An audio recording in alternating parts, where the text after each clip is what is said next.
కొడైకెనాల్లో అడుగుపెట్టిన అనురాధ మధుసూదన్లలో వయస్సు ఒక్కసారిగా 12 ఏళ్లు వెనక్కి వెళ్ళింది. పెళ్లైన కొత్తలో హనీమూన్కి వచ్చిన నాటి మధురానుభూతుల్ని ఇద్దరూ నెమరు వేసుకోసాగారు. అనురాధ చాలా రోజుల తర్వాత పంజాబీ డ్రెస్ వేసుకుంది. పిల్లర్ రాక్స్, సిల్వర్ క్యాస్కేడ్ జలపాతం, సూసైడ్ పాయింట్, వెంబగనూర్ మ్యూజియం అన్నీ తిరిగి చూశారు. అనురాధ గుర్రపు స్వారీ కూడా సరదాగా చిన్నపిల్లలా చేసింది. బోటు షికారు చేస్తున్నప్పుడు సరస్సులోని కలువ పువ్వుని కోసి భార్య చేతిలో పెట్టాడు మధుసూదన్. ఆమె పడవవాడు చూస్తున్నాడన్న విషయాన్ని కూడా మరచి 12 ఏళ్ల క్రిందట పువ్విస్తూ ఏమన్నారో గుర్తుందా అంది భర్త మీద వాలిపోతూ. మధుసూదన్ ఆమె చుట్టూ చేతులేసి, నా హృదయపు పుష్పాన్ని స్వీకరించు రాధా అన్నాడు. ఇద్దరూ గలగలా నవ్వుకున్నారు. రొమాంటిక్ కపుల్స్ని చూడటం అలవాటేమో. పడవవాడి మొహం భావరహితంగానే ఉంది. రాత్రి దూరాన కనిపిస్తున్న వైగే డామ్ అందాల్ని చూసి హోటల్లో కూర్చున్నారు ఇద్దరు. హార్ట్ షేప్లో చేసిన కట్లెట్ని ఒకే ప్లేట్లో ఒకళ్ళకొకళ్ళు ముక్కలు పెట్టుకుంటూ తిన్నారు. భోజనంలో చివరి ఐటంగా తినే ఐస్ క్రీమ్ కూడా ఒకరి కప్పులోది మరొకరికి పెడుతూ తినడం చూసిన ఎదురు టేబుల్ మీద అమెరికన్లు ఆశ్చర్యానికి లోనయ్యారు. భారతీయుల్లో ప్రేమైక జీవులై ప్రపంచాన్ని పట్టించుకొని దంపతులుంటారని వాళ్ళకి తెలియదు. రాత్రి స్నానం చేసి గులాబీ రంగు నెగ్లిజీ వేసుకున్న అనురాధలో కొత్త పెళ్లి కూతురు కనిపించింది మధుసూదన్కి. ఆనందము అనురాగము వెల్లివలా ముంచెత్తగా అతడు ఆమెను దగ్గరగా తీసుకున్నాడు. అరగంట తర్వాత కదలకుండా పడుకున్న అనురాధలో ఆవేదనా తరంగాలు పొంగి ప్రవహిస్తున్నాయి. 12 ఏళ్ల క్రిందటికి ఇప్పటికీ ఎంత తేడా! తమ ఇద్దరి మధ్య ప్రేమ అప్పటిలాగే ఉంది. అప్పటి ఊరే కొడైకెనాల్. అనుకోకుండా అప్పుడున్న హోటల్లో అప్పుడున్న రూమ్ దొరికింది. కానీ యవ్వనమనే నీటితో నింపిన ఆనాటి శృంగార సముద్ర విహారం ఎక్కడా? పిల్లలు కావాలన్న తపనతో చేస్తున్న ఈనాటి సైన్స్ ఎక్స్పెరిమెంట్ లాంటి కలయికెక్కడా? భార్య మనసులోని భావాలు అర్థం చేసుకుంటున్నట్లుగా ఆమె తల నిమిరాడు మధుసూదన్. ఆమె తనలోని దుఃఖాన్ని వెనక్కి తోసి భర్త వైపు ఆశాపూరిత దృక్కులు సారించింది. సెలవు పెట్టిన 20 రోజులు 20 సెకండ్లలా గడిచిపోయాయి. డ్యూటీలో చేరిన వారం తర్వాత ఒక సాయంత్రం వాడి ఉన్న భార్య మొహం చూసిన మధుసూదన్కి విషయం అర్థమైంది. రాధా, వరీ అవ్వకు, మనిద్దరిలో ఏ లోపము లేదని డాక్టర్ చెప్పారు.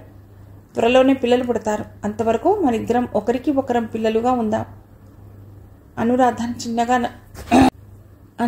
చిన్నగా నవ్వింది. అన్నట్లు మర్చిపోయాను, మీ యశోదా పిన్ని గారు ఉత్తరం రాశారు. ఆరోగ్యం బాగోలేదుట. ఇక్కడ డాక్టర్లకి చూపించుకుంటానని, మీ ఇంట్లో ఉండాలని ఉందని రాశారు.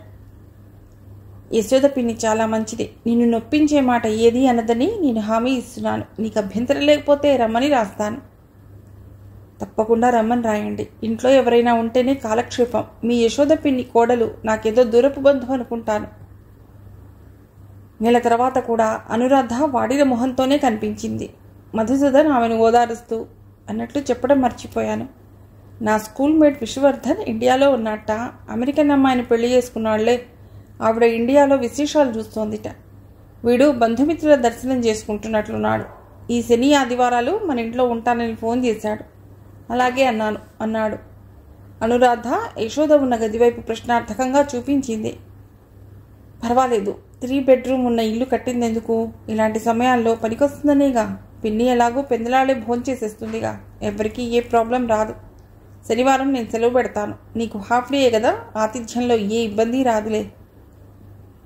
విష్ణువర్ధన్ రాక ఇంట్లో ఎవరికి ఏ ఇబ్బంది కలిగించలేదు. అమెరికన్ అమ్మాయిని చేసుకున్న అతడు ఆంధ్ర సాంప్రదాయాలని, తెలుగు భాషని మర్చిపోలేదు. స్వచ్ఛమైన తెలుగులో యశోదని కూడా పలకరించేసరికి అమితంగా పొంగిపోయింది. అతడు డాక్టర్ అని తెలియగానే తన జబ్బు సంగతి చెప్పింది. అతడు ఓపిగ్గా ఆవిడ చెప్పిందంతా విన్నాడు. శనివారం అంతా స్నేహితులిద్దరూ చిన్ననాటి విషయాలు తలుచుకుంటూ ఆనందంగా గడిపారు. ఆదివారం ఉదయం అనురాధ ఉప్మా పెసరట్టు చేసింది.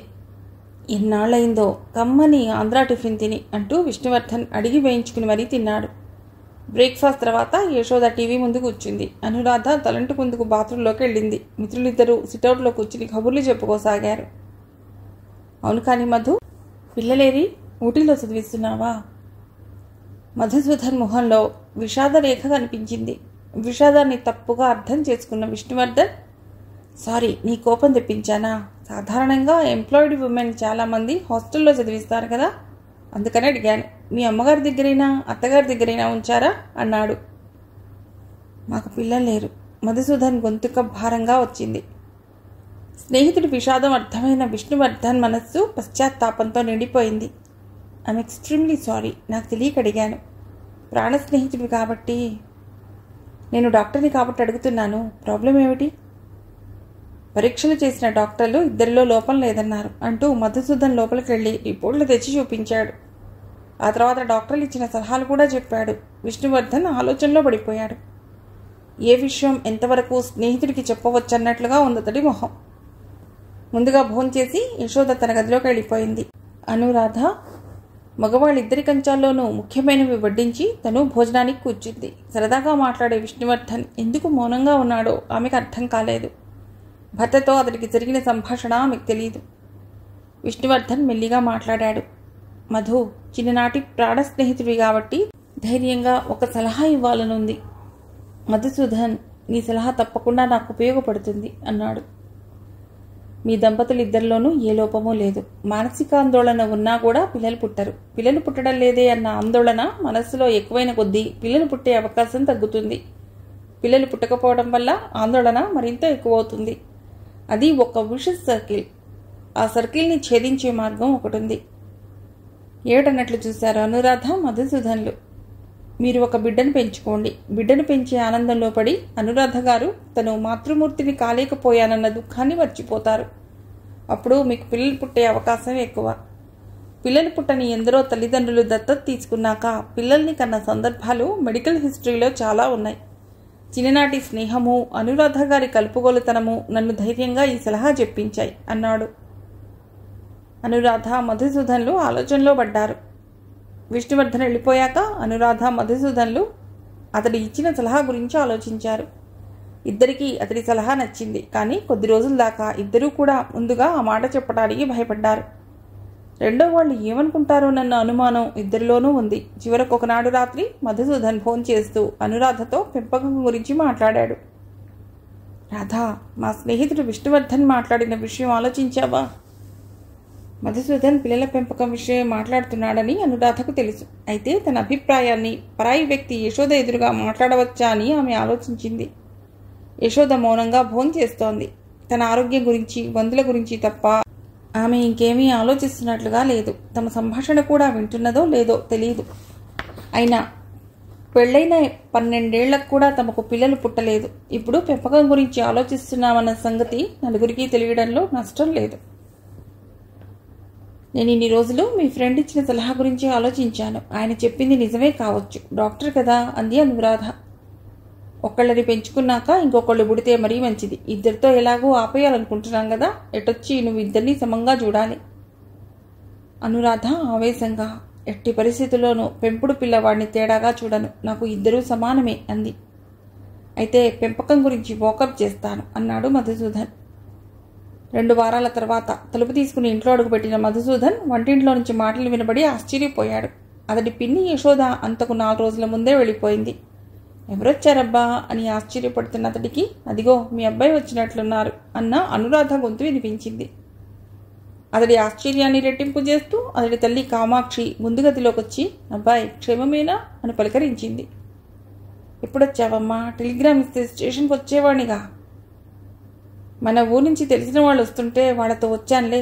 పొద్దుట రైలు దిగగానే వాళ్ళ ఇంటికి తీసుకెళ్లారు. కోడలి ఇంటికి వచ్చే టైంకి ఇక్కడ తీసుకొచ్చి దింపారు. తల్లి అంత సడన్గా ఎందుకు వచ్చిందో మధుసూదన్కి తెలియలేదు. అయినా అతడి పైకి ఏమీ మాట్లాడలేదు. ఆవిడే తను వచ్చిన కారణం చెప్పింది. రేపు మన బంధువుల అమ్మాయి పెళ్లి ఉంది. బంధుత్వం కొంచెం దూరమే అనుకో, కానీ పెళ్లి కూతురు తల్లి నేను ప్రాణ స్నేహితులం. అందుకే తెలిసిన వాళ్ళు వస్తుంటే వాళ్ళతో పాటు నేను రైలెక్కేశాను. నువ్వు రేపు సెలవు పెట్టి పెళ్లికి తీసుకెళ్ళాలి. ఎన్ని గంటలకి ముహూర్తం? పొద్దుట 8:30కి. రేపు సెలవు పెట్టడం కుదరదు. నేను పెళ్లికి తీసుకెళ్ళి కళ్యాణ మండపంలో దింపేస్తాను. మధ్యాహ్నం ఒక 2-3 గంటలు పర్మిషన్ తీసుకుని తొందరగా ఇంటికి వస్తాను. సెలవు పెట్టనంటే తల్లి కోపగిస్తుందేమోనని మధుసూదన్ భయపడ్డాడు. కానీ ఆవిడ ఏమీ మాట్లాడకుండా అలాగే అంది. మర్నాడు పొద్దుట మధుసూదన్ తల్లిని పెళ్లి మండపం దగ్గర దింపాడు. పెళ్లివారు అతడిని కూడా లోపలికి రమ్మని బలవంతం చేశారు. కానీ అతడు తనకు వీలు పడదని నచ్చచెప్పాడు. మధ్యాహ్నం భోజనానికి రమ్మని పెళ్లివారు బలవంతం చేశారు. వాళ్ళు బలవంతం చేశాక అతడు ఒప్పుకుని తల్లితో, అమ్మా మధ్యాహ్నం సెలవు పెట్టొచ్చేస్తాను అన్నాడు. తల్లి మొహం ఎందుకో గానీ ఎక్కువ వికసించినట్లు అనిపించింది అతడికి. కారణం గురించి అతడు ఆలోచించలేదు. మధ్యాహ్నం పెళ్లి భోజనాలయ్యాక కామాక్షి, అబ్బాయి ఇంటికి ఇప్పుడే వెళ్ళి ఏం చేస్తా, ఈ ఊళ్ళో ముఖ్యమైనవి ఏమైనా చూపించు అంది. తల్లి కోరిక అతడికి ఆశ్చర్యాన్ని కలిగించింది. సాధారణంగా పెళ్లిళ్ళకి పేరెంటాళ్లకే గానీ ఎక్కువగా ఎక్కడికూ వెళ్ళదామె. అందుకే ఆమె కోరిక అతడికి వింతగా అనిపించింది. దగ్గరలో ఉన్న మ్యూజియంకి తీసుకెళ్లాడు. మ్యూజియంలో అడుగుపెట్టిన వెంటనే మొదటి బెంచ్ మీద కూర్చుంది కామాక్షి. మధుసూదన్ తల్లి పక్కనే కూర్చున్నాడు. అబ్బాయి, యశోద మన ఇంటికి వచ్చింది. ఆరోగ్యం పూర్తిగా నయమైందిట. మందులు కొన్నాళ్లు తీసుకోవాలంటున్నారట. నువ్వు కోడలు చాలా బాగా చూసుకున్నారని చెప్పింది. మీ ఇద్దరి అభిమానానికి చాలా సంతోషిస్తోంది. మధుసూదన్ తృప్తిగా నిట్టూర్చాడు. ఎప్పుడూ తమ ఆతిథ్యానికి వంకలు పెట్టిపోయిన వారే ఎక్కువ. యశోద పిన్ని సంతోషించిందంటే మంచిదే. యశోద ఇంకో విషయం చెప్పిందిరా, మీరు పిల్లల్ని పెంచుకుందాం అనుకుంటున్నారటగా, ఏమిటంత తొందర? తమ ఇంట్లో ఏం మాట్లాడకుండా మౌనంగా ఉండటం వల్ల యశోద పిన్ని ఉన్న విషయమే మర్చిపోయి తామిద్దరూ ఫ్రీగా మాట్లాడుకునేవారు. వార్తను ఎక్స్ప్రెస్ స్పీడ్లో మోసేసిందన్నమాట. అవునమ్మా, డాక్టర్లు పరీక్ష చేసి మా ఇద్దరిలో ఏ లోపము లేదని చెప్పారు. నా చిన్నప్పటి ఫ్రెండ్ విష్ణువర్ధన్ ఎవరినైనా పెంచుకుంటే పిల్లలు పుట్టే అవకాశం ఎక్కువ అన్నాడు. ఆ విషయమే ఆలోచిస్తున్నాం. ఎవరిని పెంచుకుందాం అనుకుంటున్నారు? ఈ ప్రశ్న అడగటానికైనా తల్లి ఇంటికి వెళ్లకుండా మ్యూజియంకి వచ్చింది. ఇంట్లో అనురాధ ఎదురుగా అడగటం ఇష్టం లేదేమో. తన మనసులో భావాలు బయటపడకుండా మధుసూదన్, ఇంకా ఏమీ పూర్తిగా నిర్ణయించుకోలేదమ్మా అన్నాడు. కామాక్షి ముఖం వికసించింది. ఇంకా నిర్ణయించుకోకపోతే మంచిదే. మన వైపు బంధువులైతే నీకు మంచిది. నీ చెల్లికి ఒక బాబు ఒక పాప ఉన్నారు. ఇంకా ఆపరేషన్ కాలేదు. కావలిస్తే నీకోసం ఇంకొకళ్ళని కనటానికి తానెప్పుడూ సిద్ధమే. అల్లుడు కూడా అభ్యంతర పెట్టడు. తల్లి ప్రపోజల్ మధుసూదన్ని దిగ్భ్రాంతిలో పడేసింది. పిల్లల్ని పెంచుకోవాలనుకున్నారే తప్ప ఎవరి పిల్లల్ని అన్న ప్రశ్న రాలేదు. మధుసూదన్ మౌనాన్ని అయిష్టంగా భావించిన కామాక్షి తన సంభాషణను పొడిగించింది. చెల్లి పిల్లల్ని పెంచుకోవటం శాస్త్రసమ్మతం కాదనుకుంటే మన దాయాదులు ఇంకా ఉన్నారు. నీకు అన్నదమ్ముల వరుస వాళ్ళు చాలామందే ఉన్నారు. నా అక్క చెల్లెళ్ల పిల్లలు, మీ నాన్నగారి అన్నదమ్ముల పిల్లలు చాలామందే ఉన్నారు. ఎవరైనా సరే నీకు వరుస సరిపోతుంది. ఆలోచించుకో. కోడలు మంచి పిల్లే, కానీ ఆమె బంధువులందరినీ అంచనా వేయలేం. మన తరపు వాళ్ళైతే మంచిది.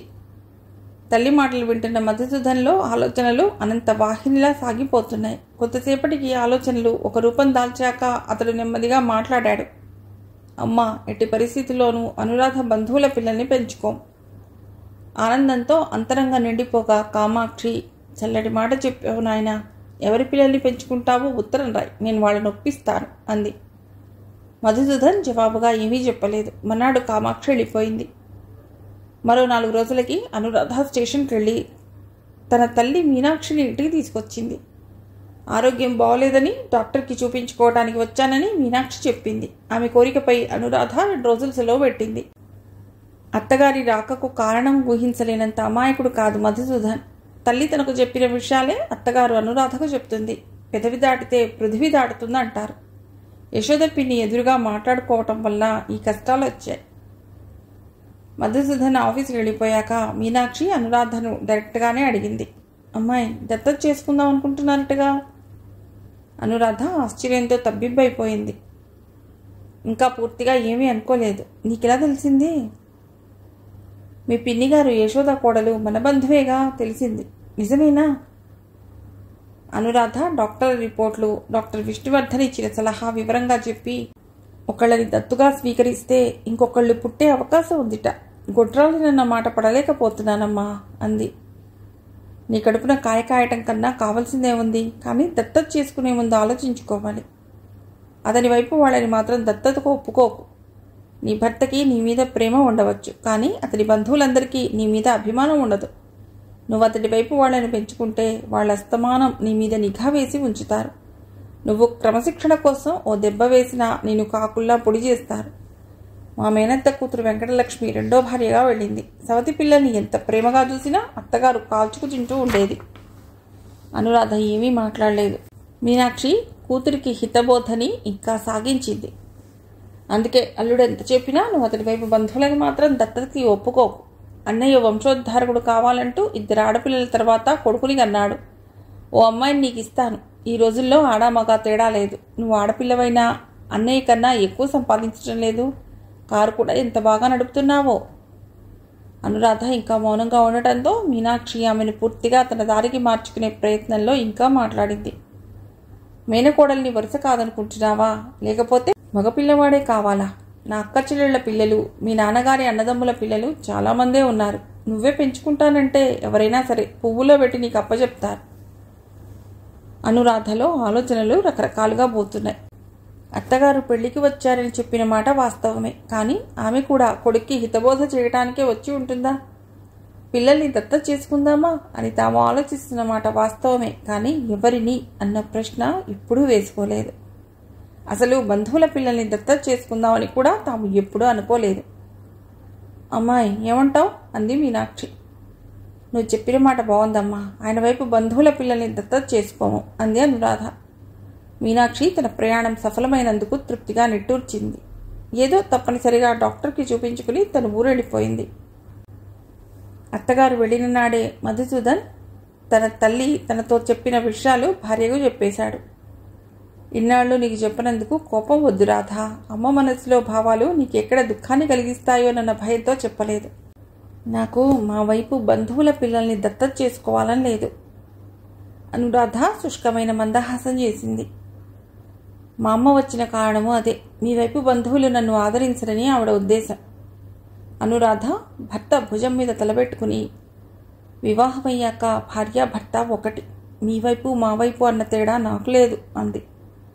మధుసూదన్ ఆమె చెయ్యిని అపురూపంగా పట్టుకుని, నీ సంతోషమే నా సంతోషం, నువ్వు ఏమంటే అలాగే చేద్దాం అన్నాడు. ఇద్దరూ ఆలోచనలతో ఉండిపోయారు. మధుసూదన్ అసలు బంధువుల పిల్లల్ని దత్తత చేసుకోవాలా అన్నాడు. అనురాధ సరిగ్గా నా మనసులో మాటే చెప్పారు. నాకు కూడా బంధువుల పిల్లలు ఇష్టం లేదు. మన ఇద్దరం మంచి జాబ్స్లో ఉన్నాం. మన డబ్బుకి ఆశించి పిల్లల్ని దత్తత తీస్తారు కానీ మన మీద అభిమానంతో కాదు అంది. మధుసూదన్ అంతేకాదు, మనం పెంచుకుంటున్నప్పటికీ దత్తత ఇచ్చిన వాళ్ళు వాళ్ళ పిల్లల్ని మర్చిపోలేరు. పిల్లలు ఇద్దరి మధ్య నలిగిపోతారు అన్నాడు. ఏ పూర్వజన్మ పాపమో ఈ జన్మలో మాతృత్వకాంక్ష తీరలేదు. అలాగే తల్లి అనురాగం తెలిసే అవకాశమే లేని వాడిని పెంచుకుని ప్రేమను అందిస్తే ఆ పుణ్యఫలంగా పిల్లలు పుడతారేమో. నువ్వు చెప్పింది బాగుంది. అనాథాశ్రమం నుండి తెచ్చుకుని పెంచుదాం. బిడ్డకు మనము, మనకి బిడ్డ అన్నట్లుగా ఉందాం.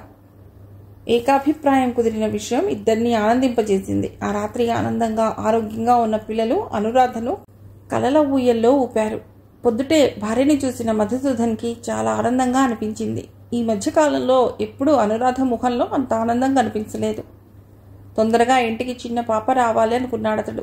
పిల్లల్ని దత్తత చేసుకునే విషయంలో వివరాలు సేకరించాలి అనుకున్నాడతడు. విషయ సేకరణ మొదలెట్టినప్పటి నుండి అతడికి చాలా ఆశ్చర్యం కలిగింది.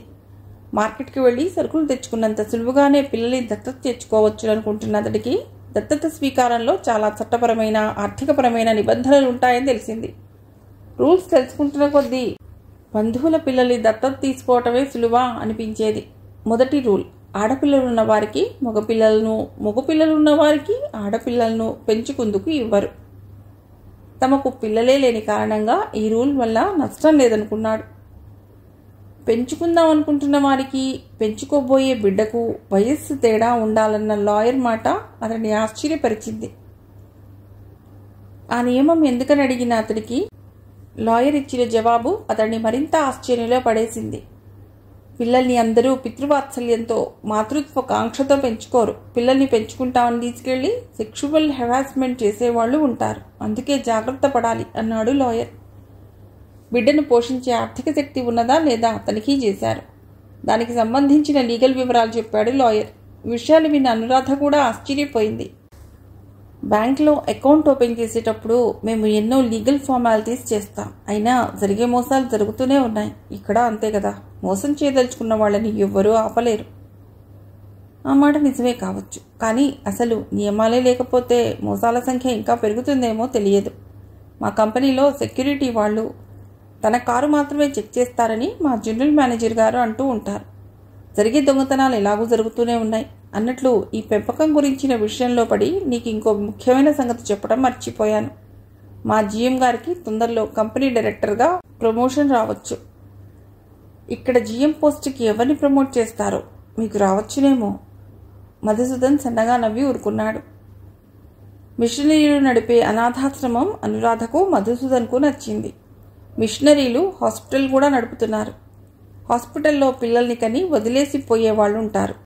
అనాథాశ్రమంతో పాటే ఉన్న హాస్పిటల్లో పుట్టిన పిల్లలైతే ఆరోగ్యంగా ఉంటారని వాళ్ళిద్దరూ అనుకున్నారు. అనాథాశ్రమంలో ఉన్న సిస్టర్ వాళ్ళిద్దరికీ పిల్లల్ని చూపించింది. అంతమంది పిల్లల్ని చూసేసరికి అనురాధకు మధుసూదన్కి కళ్ళు తిరిగినట్లు అనిపించింది. తల్లిదండ్రుల ప్రేమకు నోచుకొని వారెందరో అనుకున్నారు. అనురాధకు అక్కడున్న పిల్లలందరినీ ఇంటికి తెచ్చేసుకోవాలనిపించింది. ఆచరణ సాధ్యం కాని తన ఊహకు తానే నవ్వుకుంది అనురాధ. మధుసూదన్ ఆలోచిస్తున్నాడు. ఇక్కడికి వచ్చే ముందు తాము బిడ్డ వయస్సు కానీ సెక్స్ కానీ ఆలోచించలేదు. ఇక్కడికిక్కడ ఎలా నిర్ణయించటం? మళ్ళీ వస్తాం సిస్టర్ అన్నాడతడు. సిస్టర్ చిరునవ్వు నవ్వింది. వచ్చి చూసిపోయేవాళ్లే గాని తీసుకువెళ్లేవారెందరులే అని పరిహసిస్తున్నట్లుగా అనిపించింది ఆ నవ్వు అనురాధకు. ఇంకొక గంటలో మళ్ళీ వస్తాం సిస్టర్ అందామె. మధుసూదన్ భార్య వంక ఆశ్చర్యంగా చూశాడు. ఇద్దరూ దగ్గరలో ఉన్న పార్కుకు వెళ్లి కూర్చున్నారు. అనురాధ ముందుగా మాట్లాడింది. రోజుల బిడ్డను పెంచుకుంటే బాగుంటుందనుకుంటున్నాను. మొత్తం మన పెంపకమే అయితే మంచిది కదా. ఇంకెవరి పెంపకం ఛాయలు బిడ్డ మీద పడకూడదు. పూర్తిగా మన బిడ్డ అన్న ఫీలింగ్ కూడా ఉంటుంది. అంత పసిబిడ్డ నువ్వు పెంచగలవా? అనురాధ మొహంలో రోషము దుఃఖము పొంగుకొచ్చాయి. నేనే తల్లినైతే ఈ ప్రశ్న వేసేవారా? మధుసూదన్ భార్య చేయి పట్టుకుని ఐఎమ్ సారీ రాధా అన్నాడు. అనురాధ, నేను పెంచగలనా లేదా అన్న సంగతి వదిలేయండి. మీ అభిప్రాయం చెప్పండి. పెద్ద పిల్లల్ని ఏమంటారా అంది. నేను ఈ విషయం ఆలోచించలేదు. నువ్వేమంటే అలాగే చేద్దాం. ఒక విధంగా పసితనం నుండి పెంచితేనే మన మీద బంధం ఏర్పడుతుందేమో. కొంచెం జ్ఞానం వచ్చిన పిల్లలైతే తమ చోటు నుండి పెకిలింపబడ్డ ఫీలింగ్కి లోనవుతారు. గంట లోపలే తిరిగి వచ్చిన వారిద్దరినీ చూసి సిస్టర్ ఆశ్చర్యపోయింది. రోజుల బిడ్డ కావాలని చెప్పాడు మధుసూదన్. సిస్టర్ రోజుల పిల్లల్ని చూపించింది. చూసిన వెంటనే ఒక చిన్నారి బాబు అనురాధను ఆకర్షించాడు. భర్త వైపు చూసిన ఆమెకు అతడి కళ్లల్లో ఆమోదముద్ర కనిపించింది.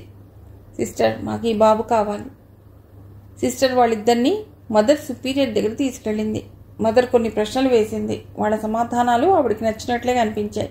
కొన్ని ఫారాలు ఇచ్చి నింపమని చెప్పింది ఆవిడ. మధుసూదన్ ఫారాలు నింపాడు.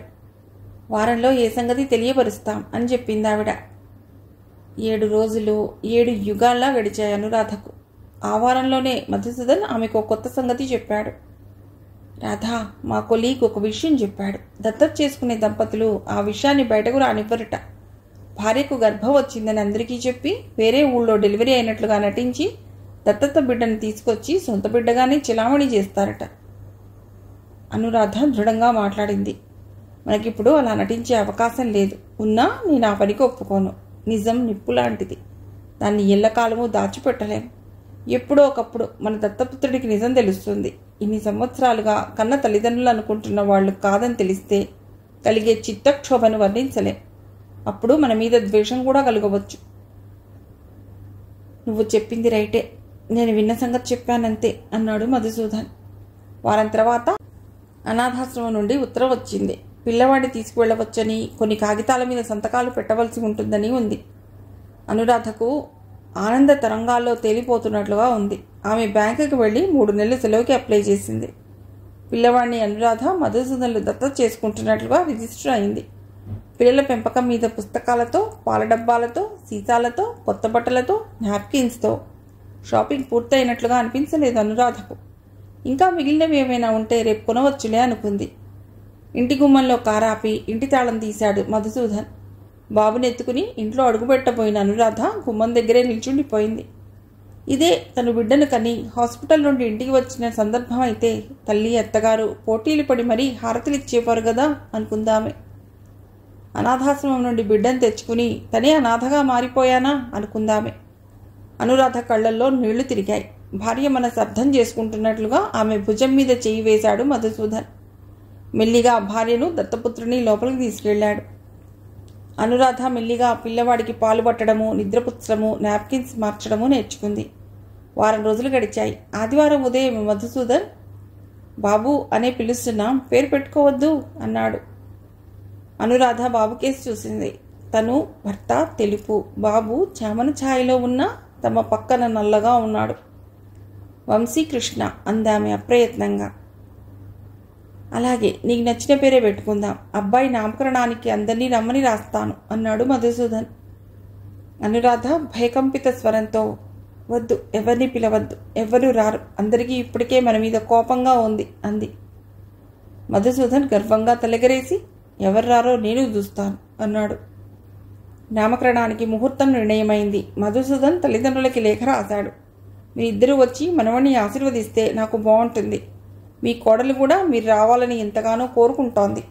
వాళ్ళ అమ్మా నాన్న వస్తామని రాశారు. అదే పద్ధతిలో తన బంధువులందరికీ ఉత్తరాలు రాసివేశాడు మధుసూదన్. భర్త ఆదేశానుసారం అనురాధ తన తల్లిదండ్రులకి, మా దత్తపుత్రుడికి నామకరణం చేస్తున్నా మా అత్తగారు మామగారు వస్తున్నారు, మీరు వస్తే నాకు కొండంత బలంగా ఉంటుంది అని రాసింది. తన బంధువులందరికీ కూడా ఉత్తరాలు రాసిందామె. మధుసూదన్ తండ్రి ఉత్తరం చదివి, ఎవరినో కులం గోత్రం ఏమీ తెలియని వాణ్ణి మిషనరీ ఆసుపత్రి నుండి తెచ్చుకున్నది చాలక నామకరణం చేస్తున్నాను రమ్మని నీ సుపుత్రుడు రాశాడు అంటూ ఉత్తరం భార్య మీదకు గిరాటేశాడు. కామాక్షి ఉత్తరం తీసి చదివింది. ఆమె భర్తతో అనునయంగా మాట్లాడింది. ఇప్పుడు మనం వెళ్లకుండా వియ్యాల వారు మాత్రమే వెళ్లారనుకోండి, అబ్బాయికి ఏమనిపిస్తుంది? ఆలివంక వారే ఆప్తబంధువులు అనిపిస్తుంది. ఎప్పటికైనా మన చివరి రోజులు వాడి దగ్గరే వెళ్ళాలి కదా, ఆలోచించండి. భార్య ఆలోచన ఆయనకు నచ్చింది. ఎలాగూ దత్తత చేసేసుకున్నాడు, ఇప్పుడు నామకరణానికి మానేసి తాము బయటపడిపోవడం ఎందుకు? అలాగే వెళదాంలే, అమ్మాయిని కూడా తప్పకుండా రమ్మని రాస్తాను. అనురాధ పుట్టింట్లోనూ ఉత్తరం చదివి ఆలోచించుకుని నామకరణానికి వెళ్ళటానికే నిర్ణయించుకున్నారు. బంధువులందరూ రావటం అనురాధను ఎంతో ఆనందపరిచింది. మధుసూదన్ చాలా వైభవంగా ఏర్పాట్లు చేశాడు. బాబును ఉయ్యాల్లో పెట్టే ప్రయత్నం కూడా అనురాధ చేసింది. మధుసూదన్ డెకరేటర్స్ని పిలిచి ఉయ్యాలను పువ్వులతో, రంగు కాగితాలతో, బలూన్లతో అలంకరించి ఏర్పాటు చేశాడు. క్యాటరర్స్కి అరేంజ్ చేశారు. అనురాధ బంధువులందరికీ పొట్టు చీరలు కొంది. పొద్దుట పీటల మీద కూర్చుని బియ్యం మీద వంశీకృష్ణ అని రాశాడు మధుసూదన్. అనురాధ ఆనందంగా నవ్వింది. వియ్యాల వారితో తీసిపోకూడదన్నట్లుగా కామాక్షి, మీనాక్షి చెరో బంగారు గొలుసు చదివించారు.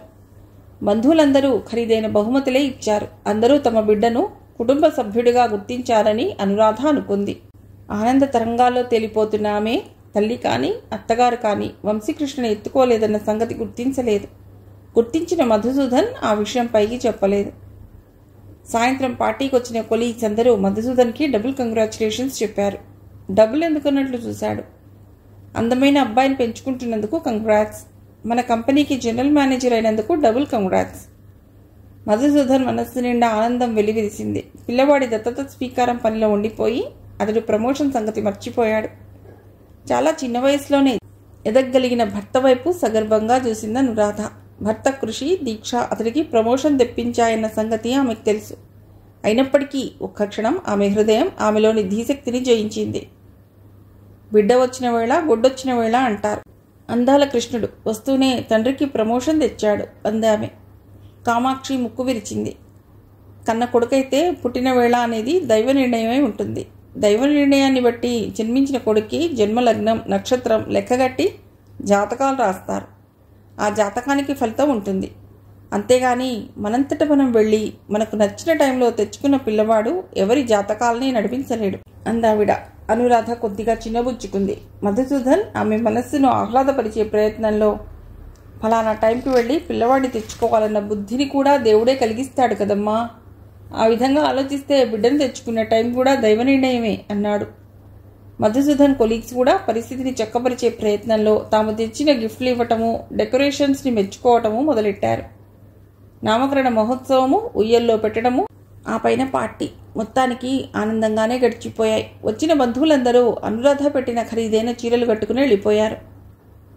జనరల్ మేనేజర్గా ప్రమోట్ అయినప్పటి నుండి మధుసూదన్కి ఆఫీస్లో పని చాలా ఎక్కువైపోయింది. మామూలుగా కూడా ఇంటికి ఫైల్స్ తెచ్చుకుని చేసే అలవాటు ఉండటం వల్ల అనురాధకు భర్త కొత్త బాధ్యతలు ఎక్కువ ఇబ్బందిని కలిగించలేదు. అదీగాక ఆమెకు వంశీకృష్ణ సంరక్షణలో రోజులు క్షణాల్లా గడిచిపోతున్నాయి. 3 నెలల సెలవు 3 క్షణాల్లా గడిచిపోయింది. ఇంకో నెల సెలవు పొడిగించి తల్లికి ఉత్తరం రాసింది. అమ్మా, నా సెలవు పూర్తయిపోతోంది. నీ ఓపిక ఉండగానే పిల్లల్ని కంటే నా ఉద్యోగ ధర్మం నాకు కష్టం కాకుండా పిల్లల్ని పెంచుతానన్నావు. ఆ విషయం నీకు గుర్తుండే ఉంటుంది. నువ్వు నాన్నగారు వచ్చి ఇక్కడ కొన్నాళ్ళు ఉంటే నాకు ఉద్యోగానికి వెళ్ళటానికి మనశ్శాంతిగా ఉంటుంది. తిరుగుటపాలో మీనాక్షి నుండి జవాబు వచ్చింది. నాకు ఓపిక ఉండగా పిల్లల్ని కంటే నేను పిల్లల్ని చూసుకుంటానన్నమాట వాస్తవమే. కానీ నాకు ఇప్పుడు ఓపిక లేదు. నాది పిల్లల్ని పెంచే వయస్సు కాదు. పిల్లల్ని చూసే చోట్లు సిటీల్లో చాలానే ఉంటాయి కదా. లేకపోతే ఇంట్లో ఉంచుకునే పద్ధతి మీద పని పిల్లని కుదుర్చుకోవచ్చు. నీ జీతానికి పని మనిషిని భరించడం కష్టం కాదు. ఓపిక లేదని రాసినా తల్లి మనస్సు గ్రహించడం రానంత అమాయకురాలు కాదు అనురాధ. వంశీకృష్ణ తన కన్న కొడుకైతే అమ్మ తప్పక వచ్చేది. భర్తను అత్తగారిని వచ్చి ఉండమని రాయమని అడిగిందామె. మధుసూదన్ ఆమె వైపు చూసి అమాయకత్వానిక అన్నట్లు నవ్వాడు. మీ అమ్మ మా అమ్మ వేరువేరుగా ఆలోచిస్తారని ఇలా అనుకుంటున్నావో నాకు తెలియడం లేదు. ప్రవాహంలో కొట్టుకుపోయేవాడు గడ్డిపోచనైనా పట్టుకుంటాడు. నీ మనసుకి తృప్తి అంటే రాస్తాను. మధుసూదన్ ఉత్తరానికి అతడి తల్లి, మీ నాన్నగారి సంగతి నీకు తెలుసు కదా. ఆయన ఈ ఊరు వదిలి రారు. ఆయన ఒక్కరిని వదిలి నేను ఎలా వస్తాను? అన్యథా భావించవద్దని కోడలికి చెప్పు అని రాసింది. ఎప్పటికైనా మీ దగ్గర ఉండవలసిన వాళ్ళమేగా అని అత్తమామలు ఇద్దరు అనేవారు. ఇప్పుడు మాట మారుస్తున్నారు. అనాథాశ్రమం నుండి దత్తతకి పిల్లవాడిని తెచ్చుకుని తామిద్దరూ అనాథలమయ్యామా అనిపించింది అనురాధకు. మధుసూదన్ ఆమె మనస్సు గ్రహించినట్లుగా మనిద్దరం ఒకరికి ఒకరం, మనిద్దరికీ ఈ బాబు అన్నాడు. ఆలోచిస్తే ఏ సమస్యకైనా పరిష్కారం దొరుకుతుంది. నీ ఉద్యోగ విషయం కూడా ఆలోచిద్దాం అన్నాడు అతడు. మీ నాన్నగారు ఆలోచిస్తూనే ఉంటారు. ఈలోగా నువ్వు పరిష్కారం చెప్పు కన్నా అంది అనురాధ వంశీకృష్ణ కేసు చూస్తూ. వంశీకృష్ణ బోసి నోరు తెరిచి నవ్వాడు. అనురాధ కొడుకు ముగ్ధ మనోహర రూపాన్ని చూస్తూ ఉండిపోయింది. నొక్కుల జుట్టు, నీలిరంగులో మెరిసే కళ్ళు, సొట్టలు పడే బుగ్గలు, బోసి నవ్వు కేసి చూడసాగింది అనురాధ. మన్ను తిన్నావా అని అడిగిన తల్లికి నోరు తెరిచి విశ్వమంతటినీ చూపించిన బాలకృష్ణుడు జ్ఞాపకం వచ్చాడామెకు. తన పసిబిడ్డ బోసి నవ్వులో సృష్టి రహస్యం గోచరించిందామెకు. ఒక దృఢ నిశ్చయానికి వచ్చిన ఆమె, నేను రిజైన్ చేస్తాను అంది. మధుసూదన్ నివ్వెరబోయాడు. రాధా, ఆలోచించే మాట్లాడుతున్నావా? పెళ్ళి, ఉద్యోగం చాలా సీరియస్ మ్యాటర్స్. ఒకసారి నిర్ణయించుకుంటే మార్చుకోవడానికి అవకాశం ఉండదు. ఏదో మీ అమ్మ మా అమ్మ మా బాబుని చూడమన్నారన్న కోపంతో ఉద్యోగం మానేస్తే ఎలా? ఈ దేశంలో నిరుద్యోగులు, చిరుద్యోగులు కళ్ళు కనే జాబ్ నువ్వు చేస్తున్న బ్యాంక్ జాబ్ అన్న సంగతి తెలుసా? చాలామంది కలలు కనేది బ్యాంక్ జాబ్ అని తెలుసు. అంతకన్నా అమూల్యమైన సంగతి ఇంకొకటి ఇప్పుడే తెలిసింది. 1,00,000 ఉద్యోగాలు కూడా కొడుకు మనకేసి చూసి నవ్విన చిరునవ్వుకు సాటి కావు. నా కొడుకు ఎవరి దయాదాక్షిణ్యాల మీద బతకనక్కర్లేదు. ఏ పని మనిషో పడేసే ఎంగిలికూడికి ఆశపడనక్కర్లేదు. నేనే వాణ్ణి పెంచుతాను. సరే, ఇంకా 4 రోజులు టైం ఉందిగా అన్నాడు మధుసూదన్. 4 రోజుల తర్వాత కూడా అనురాధ నిర్ణయం మారలేదు. తన రిజిగ్నేషన్ లెటర్తో బ్యాంకుకి వెళ్లిన ఆమెను అందరూ వింతగా చూశారు. నిర్ణయం మార్చుకోమని ఎంతగానో నచ్చజెప్పారు. మేమందరము పిల్లల్ని కని పెంచుతూనే జాబ్స్ చేశాం కదండి. కొంతకాలం టెంపరీగా కష్టపడ్డాం. ఇప్పుడు హాయిగా ఉన్నాం కదా. పిల్లలు చిన్నవాళ్లుగా ఉన్నంతకాలం రోజు పని మనుషులతో పడే కష్టాలు చెప్పే కొలీగ్ ఒక ఆవిడ అంది. అమ్మలు అత్తగారులు ముందు పెంచమని అంటారండి. తీసుకెళ్లి వాళ్ళ దగ్గర వదిలేయండి, చచ్చినట్లు పెంచుతారు ఇంకొక ఆవిడ ధీమాగా అంది. మీకు నచ్చే క్రష్ చెప్తాను. బ్యాంక్ జాబ్ మాటలటండి దొరకటం. అందరూ అన్ని రకాలుగా నచ్చ చెప్పారు. అనురాధ అందరి మాటలు విని నవ్వేసింది. కానీ తన నిర్ణయం మార్చుకోలేదు. వంశీకృష్ణతో రోజులు క్షణాలా గడిచిపోతున్నాయి. బాబుతో ప్రతిరోజు పండగే అనురాధకి. వాడు చేసిన ప్రతిచర్య ఆమెకు ఆనందదాయకమే. ఆమెను చూసిన మధుసూదన్ ఆశ్చర్యపోతూ ఉండేవాడు. ఫైల్స్ని క్షణాల మీద క్లియర్ చేస్తూ తను లేకపోతే బ్యాంక్ నడుస్తుందా అన్నట్లుండే ఆఫీసరేనా ఈమె. మాతృత్వకాంక్ష ఎంత బలమైనది కాకపోతే ప్రపంచంలోని అన్నిటినీ వదిలేసుకుని పిల్లవాడిని పెంచడానికే జీవితాన్ని అంకితం చేయగలుగుతుంది. తన భార్యకు ఇంతటి ఆనందం కలిగించగల సలహా ఇచ్చిన ఫ్రెండ్ విష్ణువర్ధన్కి మనస్సులోనే థ్యాంక్స్ చెప్పుకున్నాడు అతడు. అంతలోనే అతడికి మరొక సంగతి జ్ఞాపకం వచ్చింది. పిల్లల్ని పెంచుకుంటే పిల్లలు పుట్టే అవకాశం ఎక్కువ అని విష్ణువర్ధన్ అన్నాడు. అనురాధ ఇంకా గర్భవతి కాలేదేమిటి? తన అనుమానానికి తనకే నవ్వు వచ్చింది. అన్ని పనులు సెకండ్ల మీద అయిపోతాయా అనుకున్నాడు అతడు. ఆఫీస్ నుంచి రాత్రి 10 గంటలు కలిసిపోయి వచ్చిన మధుసూదన్కి నవ్వు మొహంతో గుమ్మంలో ఎదురైంది అనురాధ. ఇలా రండి అంటూ లోపలికి తీసుకెళ్లి వంశీకృష్ణను చూపించింది. నోట్లో వేలు పెట్టండి అంది. మధుసూదన్ అల్లరిగా ఆమె నోట్లో వేలు పెట్టబోయాడు. అనురాధ అలుక నటిస్తూ, నా నోట్లో కాదు వాడి నోట్లో అంది. మధుసూదన్ చెయ్యి సబ్బుతో గడుక్కునొచ్చి వంశీకృష్ణ నోట్లో వేలు పెట్టాడు. చేతికి ఏదో గట్టిగా తగిలింది. పన్నొచ్చింది చూశారా అంది అనురాధ ఆనందంగా. మధుసూదన్కి అందులో ఆనందించదగిన విషయం కనిపించలేదు. పిల్లలు పుట్టాక పళ్ళు రావా అనుకున్నాడు అతడు. భర్త ఎందుకు సంతోషించలేదో అనురాధకు అర్థం కాలేదు. తండ్రికి పుత్రోత్సాహం పిల్లలు పుట్టినప్పుడు రాదట, వాడు ప్రయోజకులైనప్పుడే వస్తుందిట. వంశీకృష్ణ పెరిగి పెద్దవాడయ్యాకనే మధుసూదన్ సంతోషిస్తాడు కాబోలు. రాత్రి 12 గంటలు దాటినా ఫైల్స్ చూస్తున్న భర్త వైపు కోపంగా చూసింది అనురాధ.